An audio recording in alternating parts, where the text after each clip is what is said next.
Bonjour. Les banquiers centraux prennent leur temps. C'est un peu la conclusion que l'on peut avoir après la conférence de presse de Mario Draghi il y a une quinzaine de jours, après la conférence de presse de Janet Yellen il y a une semaine. C'est cela la conclusion. Les banquiers centraux ne sont pas pressés de durcir les conditions monétaires. Je crois qu'il faut bien avoir cela à l'esprit. Alors, pourquoi? Eh bien, parce qu'ils observent la situation macroéconomique aux États-Unis, en Europe, et dans les deux cas, il n'y a pas d'inflation. Et la convergence vers l'objectif de 2% a été reportée. La Fed aux États-Unis, la Banque centrale en zone euro ont reporté, ont repoussé le moment où l'inflation convergera vers 2%. Donc il n'y a pas d'urgence immédiate à durcir la politique monétaire. Je voudrais juste m'arrêter un instant ici.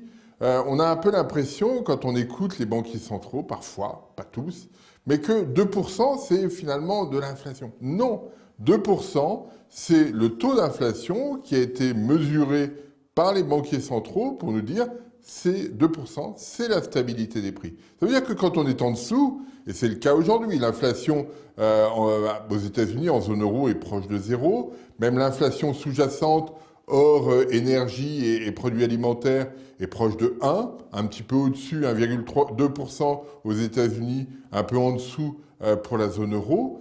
On n'a pas d'inflation. Et on est très en dessous de cette cible de 2%. Ce qu'il faut, c'est converger vers 2%, ce qui n'est pour l'instant pas le cas. Et clairement, les banquiers centraux ont repoussé le moment où il y aurait convergence vers 2%.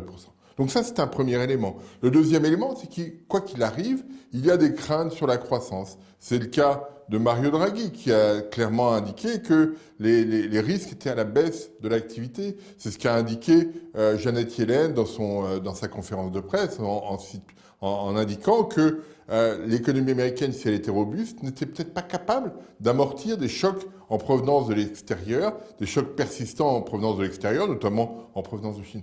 C'est cette problématique-là à laquelle les banquiers centraux sont confrontés. Alors, on pourrait me dire, mais il faut que les banquiers interviennent, ça réduira l'incertitude, notamment du côté de la Fed. Est-ce qu'on réduit l'incertitude parce que les taux d'intérêt remontent? Oui, généralement, mais là, en l'occurrence, Janet Yellen nous a clairement dit, on peut faire une hausse des taux en 2015, c'est toujours ce qui est évoqué, mais la prochaine sera longue aussi à se dessiner.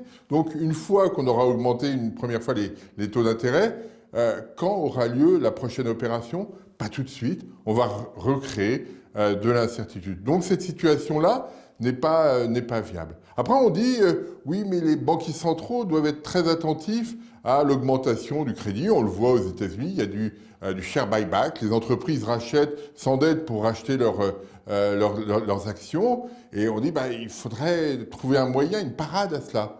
C'est pas la hausse des taux d'intérêt qui fera cela, parce qu'il faudrait monter les taux d'intérêt bien plus que ce qui est imaginé du côté de la Fed. Donc ça veut dire qu'il faut des mesures prudentielles, des règles de fonctionnement qui soient différentes, qui contraignent ce type d'opération, mais c'est pas par le biais de taux d'intérêt plus élevés qu'on y arrivera. Parce que on y arrivera peut-être par ce biais-là, mais ça contraindra encore davantage l'économie et ça n'est pas souhaitable.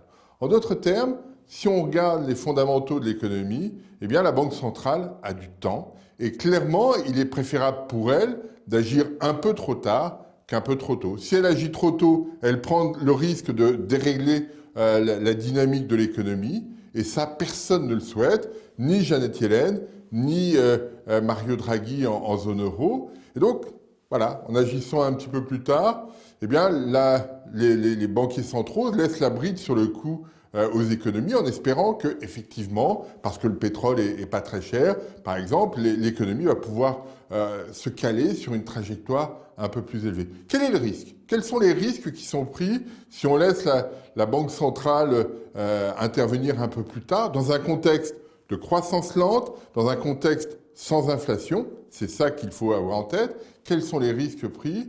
Ils sont de deux types. Le premier, c'est une fois qu'il faudra monter les taux d'intérêt, il faudra peut-être aller un peu plus vite que ce qu'on imagine aujourd'hui, parce qu'il y aura un peu de tension sur l'appareil productif. Ça, tout le monde le souhaite, finalement. Et puis l'autre risque, c'est que l'on converge, que les économies, que les taux d'inflation convergent un peu plus vite que ce qui était estimé vers 2%. mais ça aussi, tout le monde le souhaite aujourd'hui. Donc finalement, intervenir un peu plus tard, c'est prendre d'une certaine manière de bons risques et d'écarter les risques d'une situation qui pourrait être fragilisée. Donc les banquiers vont prendre leur temps, la Banque centrale américaine va prendre son temps, la Banque centrale européenne va prendre son temps, et c'est ça aujourd'hui qu'il faut conserver à l'esprit. Je vous remercie.